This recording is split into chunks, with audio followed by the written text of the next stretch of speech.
बांग्लादेश एक बार फिर हिंसा की आग में झुलस गया है। शेख हसीना को उनके पद से हटाने वाले कट्टरपंथी युवा चेहरा हादी की हत्या के बाद उन्मादी कट्टरपंथी सड़कों पर निकल आए हैं।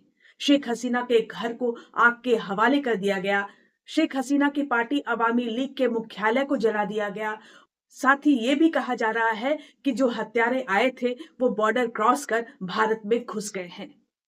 पिछले 48 घंटे में 4 भारतीय उच्चायोग के ब्रांच को बंद करना पड़ा है क्योंकि इन पर पत्थरबाजी की गई है।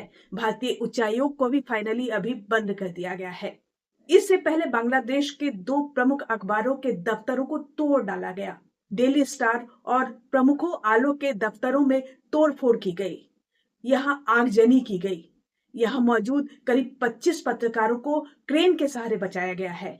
इसके अलावा दफ्तर में काम कर रहे वर्कर्स को क्रेन के सहारे बाहर निकाला गया है।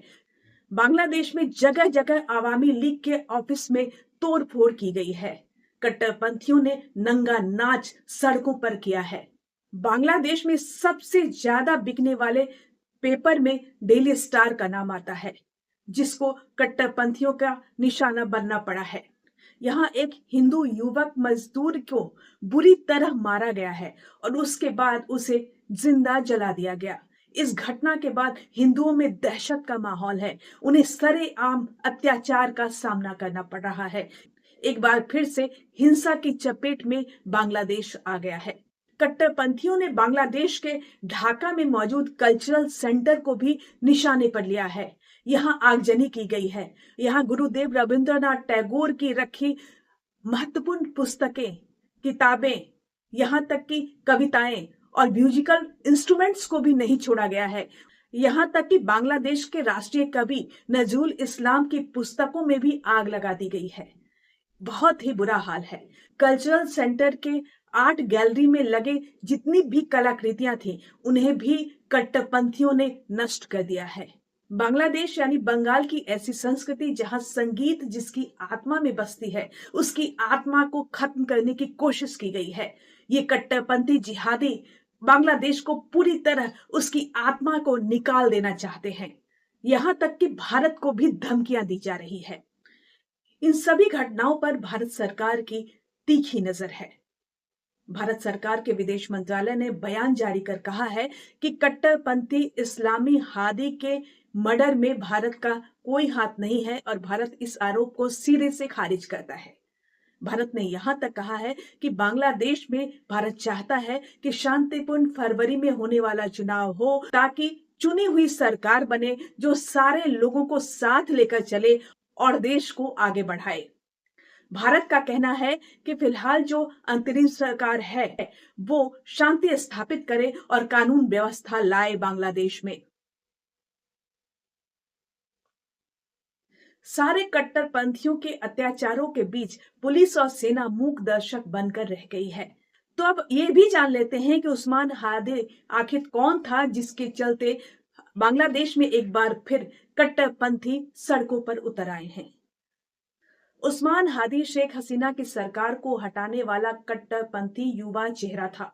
उसने फरवरी 2026 में होने वाले चुनाव में लड़ने की घोषणा कर दी थी।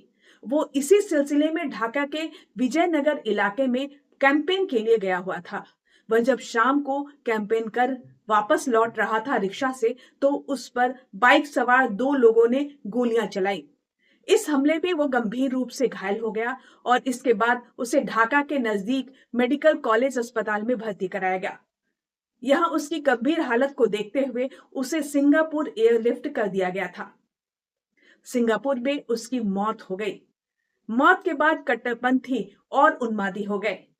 सिंगापुर से जब उसका शव ढाका की धरती पर उतरा तो उस समय उन्मादी बुरी तरीके से तोड़फोड़ मचा रहे थे। उसे फाइनली सुपुर्दे खाक कर दिया गया। हादी पर गुरुवार को हुए हमले के बाद से ही बांग्लादेश की सड़कों पर उन्मादी जमकर तोड़फोड़ कर रहे थे। इस दौरान भारत विरोधी नारे लग रहे थे। भारत के 7 सिस्टर्स को भारत से अलग करने की बात की जा रही थी। बांग्लादेश जैसा छोटा सा देश भी भारत को तोड़ने की बात कर रहा था। अब वक्त आ गया है कि भारत अब इस मामले में हस्तक्षेप करे। क्योंकि भारत के पड़ोस में एक छोटा-सा बांग्लादेश भी अब भारत को आंखें दिखा रहा है।